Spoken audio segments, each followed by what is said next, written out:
ರಣವಿಕ್ರಮ ಚಿತ್ರ ಅಂತ ನೆನ್ಸ್ಕೊಂಡಾಗ ನಾವು ಇವತ್ತಿಗೂ ಕೂಡ ಚೆರಿಷ್ ಮಾಡುವಂತ ಒಂದು ಪದ ಅಥವಾ ಆ ದೃಶ್ಯ ಅಂದ್ರೆ ಯಾರ್ ಸರ್ ಈ ಜಿಂಗಾಣಿ, ಅದು ಅಪ್ಪು ಸರ್ ಅದನ್ನ ಹೇಳೋ ಸ್ಟೈಲ್ ಇದೆಯಲ್ಲ ಆ ದೃಶ್ಯ. ಅದು ಆಕ್ಚುಲಿ ನಮ್ಮ ಊರಲ್ಲಿ ಒಬ್ರು ತಾತ ಟೈಲರ್ ಅವರು. ಸೊ ನಿಜ ಇದಾರೆ ಜಿಂಗಾಣಿ ಇದ್ರು ಜಿಂಗಾಣಿ ಸೊ ಇದ್ರು.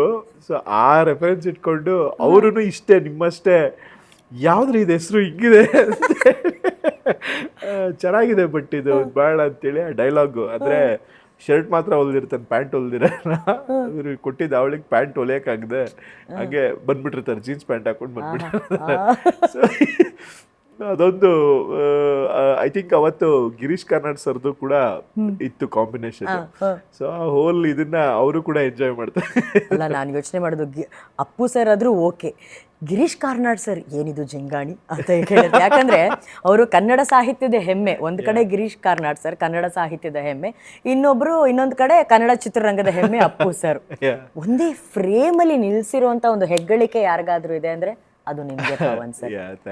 ನಾ ಕಂಡ ಅಪ್ಪು ಪೂರ್ತಿ ಎಪಿಸೋಡ್ ನೋಡಲು ಡೌನ್ಲೋಡ್ ಮಾಡಿ PRK ಆಪ್, ಗೂಗಲ್ ಪ್ಲೇಸ್ಟೋರ್ ಹಾಗೂ ಆಪ್ ಸ್ಟೋರ್ ನಲ್ಲಿ ಲಭ್ಯ.